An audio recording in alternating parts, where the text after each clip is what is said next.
The Utah defense beat the brakes off the Bruins offense. So now it's time to talk about what was a huge defensive performance for Utah and left a lot to be desired offensively. You are Locked On Utes, your daily podcast on the Utah Utes. Part of the Locked On Podcast Network. Your team every day.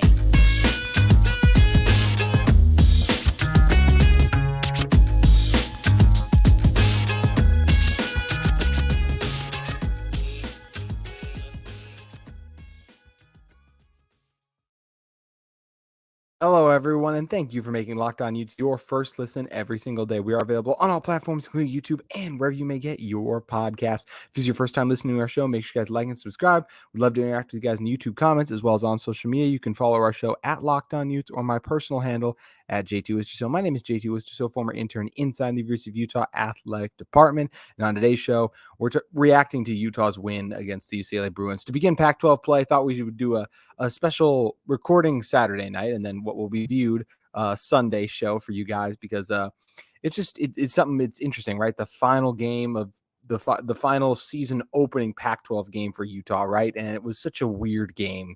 Started with a pick six, and then you get Utah and UCLA both able to score one other time throughout the game, and that was the game, 14-7 overall. So a lot to break down there. And a lot of negativity for the defense. Also, so for those of you watching on YouTube, sorry, I'm in a different location for today. Or it's a remote setup. I'm actually in Las Vegas right now, so I apologize for the remote setup. But either way, so talking about Utah versus UCLA, let's start with the Utes defense. I can't say enough. It was one of the best defensive performances I think it was the best defensive performance I've ever seen in person. Oh, I've seen a couple other. I think I was up there when Utah in 2019. When they did the UCLA, which I think that was like 49-3 or something insane too. So I guess maybe I got to go with that one too. But man, I thought the Utah defense was so good. And even the one like long touchdown drive they went on, like that was just so unfortunate. Like where Jonah Ellis kind of gave up on the play a little bit. It looked like if he didn't, because it looked like they had gotten Dante Moore down, Logan Fano and them. Like if he had kept pursuing, I think they'd drag him down there. And that was third and that was on fourth down. So then it would have been, even at that, they might have gotten the true shutout. So unfortunately they couldn't quite capture it, but like I said, it's one of the best defensive performances I've ever seen. I mean, from the jump, we talked about it a lot last week, and there were a lot of Bruins fans who tried to tell you guys like Dante Moore, he's the 5-star, this and that. And I even said, I really like Dante Moore. I actually think he's going to be very good, but let's look at the track record of freshman quarterbacks coming into Rice-Eccles, whether it's the altitude, it's a combination of things. It's the altitude, it's the level of play that Utah's, this is one of the best, this isn't just a top, this is one of the best defenses in college football right now. What Utah's doing is incredible.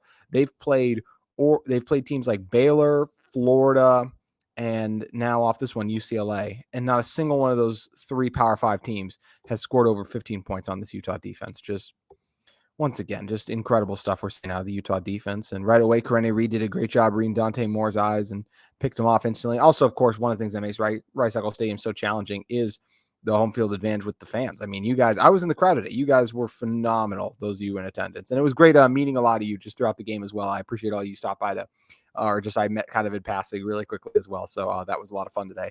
But with Utah, this is such a tough place to play. And let's break down the individual play now. First of all, one thing I did say was I mentioned how I thought it might have been the best performance of Jonah Ellis's career. And now I actually got to look at the stats. 10 total tackles, 5 of those solo, 3.5 sacks, and 5 tackles for loss. Ellis was unreal. He hit the Bruins left tackle with multiple nasty spin moves. His speed and power off the edge gave the Bruins offensive line problems to just, once again, Jonah Ellis is this team's best pass rusher until proven otherwise. Kyle Whittingham can say whatever he likes until I see Connor O'Toole out there do it. I'm going to say it's Jonah Ellis because of what he did today. And Logan Fano ain't half bad either. Logan Fano only got half a sack today. I'd like to go, like I said, that seems a little low to me. I thought he actually had 1.5 or maybe even 2, but either way, the Utah defensive ends were so dominant. And I once again, just so impressed with Jonah Ellis, just bringing it all 4 quarters, the speed, the power. Utah's just defensive line was so dominant. The Bruins, I got to look at it again because I can't even believe it when I say it out loud, honestly, that UCLA had 9 rushing yards. And yes, you get the negative 51 from Dante Moore because of how many times he was sacked. But even at that, like, I was just nervous going into this game to say Utah was going to hold UCLA under 100 rushing yards because the Bruins had been very successful on the ground. Now, yes, it was against lackluster opposition, but still, like, you're like, okay, they do run the ball well, got some decent backs, got some dudes on the offensive line up front. Like, they should have some success running the ball. They did not. And after Dante Moore threw that early interception, you can tell UCLA really wanted to run it. They didn't want to put the ball in his hands as much. And he made 1 or 2 nice throws on the day, but overall a really rough outing. And Utah really got after and affected him all throughout this game. Logan Fano, as I mentioned just a moment ago, like, his speed off the edge is so tough for offensive linemen to deal with. He has the best bend of any pass rusher on the team. I said Jonah Ellis is the best overall pass rusher, but who is the most like athletic, twitchy edge defender with that bend and ability to turn the corner and collapse the pocket? That's Logan Fano. He allows guys like Junior Tafuna and Keanu Tanuvasa to make some of those plays when the quarterback step up in the pocket. Tanuvasa did a great job breaking through on his 1 sack that he forced to fumble on too. So impressed with the defensive line. Great to see Samote Pepa back today too, just plugging up the middle at times. And, Van Fillinger was out. But once we get Van Fillinger healthy and Connor O'Toole healthy, just a defensive line that is legitimately 8 deep. Licky Mahid, David Fotu, just so many guys up front, so dominant, affected. They kept more in the pocket at times. They got after him. Once again, just Utah with 7.5 sacks, I think the final number was. So just the Utah defense, what up front, especially the defensive line, 6 sacks in total. So just a stunning and performance from the Utah defensive line. So impressed with what they were able to do and against both the run and the pass. And then linebacker wise, of course, Karene Reed was exceptional. Broke up a couple other passes, and the pick six was great. That is a pass a lot of other linebackers would drop because it is a little far out in front of his body, but he was able to catch it in stride. And I was actually lucky enough where my seats were. He came right at me right away. So like, just in terms of, he ran into the state, like ran like towards me, obviously not like coming up to say hi JT. That's not what I'm saying. I'm just saying, like, it was in the direction I was sitting at in the seat. So that was just a great way to start the game. Super hype on the first play like that. Like, what a better way to get. Everyone was already loud and screaming, and you could tell Dante Moore was affected by the noise. I really believe he was too. Also, Lander Barton played really well for this Utah defense. 6 tackles, 2 of those solo, and of course had that huge forced fumble when Dante Moore and the Bruins were driving the red zone. It was Logan Fano who wrapped him up initially, and then Barton came in from behind and was able to punch that ball out, doing a great job wrapping that right arm around, and then was able to punch the ball out. So great stuff from Lander Barton. We saw the pick 6 against Weber State, and this week making a huge play in the red zone with that timely forced fumble. Then secondary-wise, I mean, how many great plays are we going to see Sione Vaki and Cole Bishop making space this year? Those guys are just exceptional. They do such a great job, take great angles, such strong, stout tacklers too. So impressed with them. And the defensive backs were really good overall too. Yes, Dante Moore at times had success through the air. I mean, he ended up with 234 passing yards, but once again, so much of that was it didn't really result in points. Utah did have credit. I already credited the Utah defensive line. There were multiple coverage sacks too. I thought that the Utah DBs did their thing. Zamiah Vaughn only had 2 tackles. Like, it just felt like his name was barely called because he was locking up Bruins on the outside. Same thing with JT Broughton. Miles Battle, even though he gave up that one big pass, I thought he was good overall. Also, I really liked what they did. I don't know if all of you guys could catch this. Teo Johnson played a lot of safety, it seemed like, today. And I really like that. I think it allows Sione to play close to the line of scrimmage where he's also very effective. And I thought Teo did a great job taking away the back end too. So yeah, the Bruins shot themselves in the foot once or twice. They had a couple of really crushing drops, of course, turnovers by Dante Moore and offensive line failing to execute, but that's kind of the trend, isn't it? That's what Utah forces these teams to do when they come in there. It's hard to execute at Rice-Eccles Stadium. We've seen team time and time again have their worst performance of the season. And that's a credit to how sharp this Utah defense is playing and how difficult it is to play in this ruckus environment where everything's loud, it's getting crazy, you're down, your altitude, so you're tired too, you get fatigued easier. All that factors into just a sensational performance by the Utah defense. Morgan Scalley had a great game plan. He was ready and won his matchup against Chip Kelly in that regard too. So just an unreal performance from the Utah defense. Just loved every second of it. Like I said, one of, if not the best defensive performance I've seen in person. I could not believe, I was saying to my friends all game long, I'm like, this feels like where UCLA is going to finally mount the drive. And they never could. They had the one crazy sequence where they converted. It was like third and forever. Then they had, third and forever. Then they had the short pass, and then they had the long one Dante Moore did. And outside of that one kind of crazy drive where everything happened, just nothing was going the Bruins' way offensively, and you have to credit Utah for that. Such a dominant defensive performance that was so much fun to watch. But unfortunately, as positive and as much as I would love to effusively praise the Utah defense, we got to go in on the Utah offense a little bit and talk about some of the woes they currently have right now, despite being 4-0. That's the nice thing is you can have woes while being 4-0. So we're going to be discussing that in one moment. But first, I want to talk to you guys about our friends at FanDuel Sportsbook. Snap into action this NFL season with FanDuel, America's #1 sportsbook. Right now, new customers get $200 in bonus bets guaranteed when you place a $5 bet. That's $200 in bonus bets, win or lose. If you've been thinking about joining FanDuel, there's no better time to get in on the action. The app is easy to use, and there's a wide range of betting options, including the spreads, player props, over-unders, and more. So visit FanDuel.com/lockedon and kick off the NFL season. FanDuel, an official partner of the NFL. Alrighty, we did the positive stuff. Now we got into the negative. Now we got to dive into the negatives, the Utah offense. There's a lot of places to start, but I think if you had to say what was the biggest issue with the offense today, I really don't like saying this, but it's just what I feel was. I didn't like the play calling of Andy Ludwig, who I do think is one of the best offensive coordinators in college football. I'm a huge fan of what he does, but this is where it's always tough too. Is it Andy Ludwig? Is it Kyle Whittingham saying, "Hey, just run the ball. I don't want to risk turning it over"? Because Nate did have butterfingers, right? He got the first one was a good play by the UCLA defender to force it out, but obviously Nate's got to hold on to the ball. And then late in the game too, he had that the bootleg he fumbled and he got his legs were actually tackled in the end zone, but he was able to get the ball out, thankfully. So I know Nate had that little thing, but I just didn't like how one-dimensional the offense was. You guys can correct me if I'm wrong. I don't remember. I know you want to run the ball and do all that, and I totally get it. That's Utah's bread and butter, but how about use a little bit of motion or just some more creative stuff? I don't remember a single jet sweep to Money Parks. And that's with guys. You have like Vele. You have these big receivers on the outside who are capable of blocking and making holes in ways. And I know the screen game was a little rough at times, whether it was blocking related or some of the screen passes that Nate threw weren't quite on target. But I just didn't like how basic. I thought it made it really easy for the Bruins to load the box. Latu was sensational for the UC. He was the best player for UCLA by far. We knew he was good going into this game, but I was shocked at just how many times he was around the ball and just in general, like you could hear the PA voice saying his name because he was making plays. So he was really good too.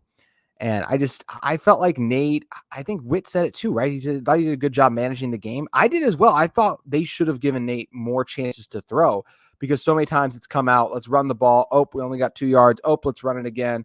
Oh, it's 3rd and long. And even that, sometimes they would run it 3 times in a row. And yes, 1 or 2 times they removed the chains, but you guys know I don't like 2nd and long runs. I just felt like it was a very simple offense today, and it wasn't successful. I mean, they only scored 1 touchdown, right? Like the other touchdown was scored by Karene Reed.